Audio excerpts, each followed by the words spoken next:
హైవ్యూర్స్ పెళ్లి పీటల మీద పెళ్లి కూతురు పెళ్లి కొడుకు ఉన్నారు. ఈలోపు ఆ పెళ్లి కూతురు పెళ్లి కొడుకుని అబ్జర్వ్ చేసింది. కంట్లో నీటి చెమ్మ, seems to be he's crying. Then అప్పటికే వాళ్ళ మనుషులకు పురమాయించింది.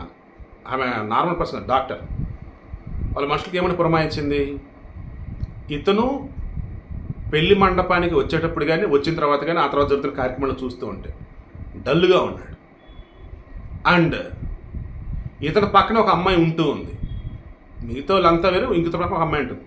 ఆమె డల్గా ఉంది, ఇతను డల్గా ఉన్నాడు. సో అసలు ఆమె ఎవరు ఏంటి కనుక్కో అని చెప్పేసి అన్నారు. ముందు అడిగితేనేమో సిస్టర్ అని చెప్పేసి ఇతను అన్నాడు. ఆమె కూడా మా బ్రదర్ అని చెప్పేసి అన్నాడు. వేడికి అంతా జరుగుతుంది. ఇంకా ఆల్మోస్ట్ ఇంకా పెళ్లి పీటల మీద ఉన్నారు. తాళి కట్టే సమయం, కొద్దిసేపు తాళి కడతాడు. ఇంకా కళ్ళ నుంచి నీళ్ళు వచ్చేస్తున్నాయి అతనికి.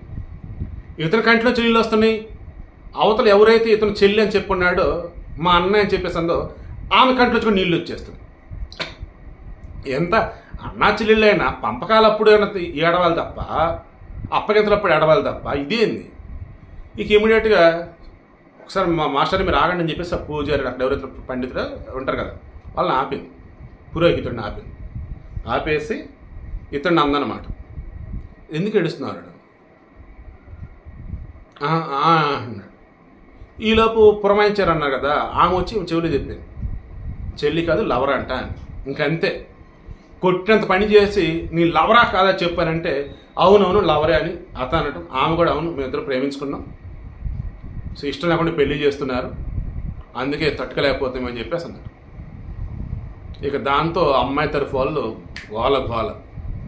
ఇక అబ్బాయి తరఫు వాళ్ళకి తెలుసుకునే విషయం, క్షమాపణ చెప్పారు, పెళ్లి క్యాన్సిల్. అండ్ పెళ్లికైనా ఖర్చు ఉండేది కదా 25 లక్షల రూపాయలు అందరి సమక్షంలో పెళ్లి కూతురు వాళ్ళకి ఇచ్చేశారు. ఇంకా అవదారు నన్ను వెళ్ళిపోయారు. ఇది జరిగింది. మరి అతనికి ఆ అమ్మాయిని పెళ్లి చేసి ఉంటారంటారా? అదైతే తెలియదు. మరి ఇదంతా జరిగింది మహేంద్రఘర్ అని చెప్పేసి, ఐ థింక్ హర్యానాలో ఉండేది ఈ సిటీ. హర్యానా కానీ మధ్యప్రదేశ్ కానీ, సబ్జెక్టు కరెక్షన్. ఓకే, ఓ నార్త్ ఇండియా. ఆమె వచ్చేసి అవతల అమ్మాయి డాక్టర్. సో డాక్టర్ని చేసుకోబోతున్నాడు. అయినా సరే నిజాలను దాచేసి, అంటే వేరే వాళ్ళు చేసుకుని నిజాలు దాచొచ్చాను కదా నేను చెప్పేది. ఇది తెలిసిపోయింది మన ఫేస్లో రిమైనింగ్ ఇవి. అండ్ మరో పక్కన మన లవరం కూడా పెట్టుకుని వచ్చాడు. పోనీలేండి, మొత్తానికి తెలియగానే చేసి ఉండొచ్చు అంతా కూడా. బట్ అదేదో పెళ్ళికి ముందే ఇది కనుక చేసి కనుకున్నట్టయితే ఖచ్చితంగా ఆ డబ్బులన్నీ మిగిలిండి, ఆ డబ్బులు హ్యాపీగా వీళ్ళే పెళ్ళిసుకొని హ్యాపీగా బతికేవాళ్ళు. సో ఫైనల్ నేను ఏం చెప్పేది ఏంటంటే, వీడియో యొక్క మెయిన్ ఇంటెన్షన్, దయచేసి మనసులో ఒకరిని పెట్టుకుని ఇంకొకరు పెళ్లి చేసుకోవటాలు, లేదంటే ప్రేమించిన వాళ్ళు ఎదురుగానే ఉంటే ఇంకొకరు పెళ్లి చేసుకోవటాలు, ప్రేమించిన వాళ్ళు ఎక్కడో ఉన్నా సరే వారికి తెలిసి వారు బాధపడుతూ ఉండి ఇక్కడ మీరు బాధపడితే పెళ్లి ఇవన్నీ చేయటం కన్నా హ్యాపీగా నచ్చని పెళ్లి చేసుకోవద్దు. సింగిల్గా ఉండండి. ప్రేమించిన వాళ్ళని చేసుకునే వరకు, ఇంట్లో వాళ్ళని ఒప్పించే వరకు ఏం పర్లేదు, మీ పని మీరు చేసుకుంటూ ఉండండి.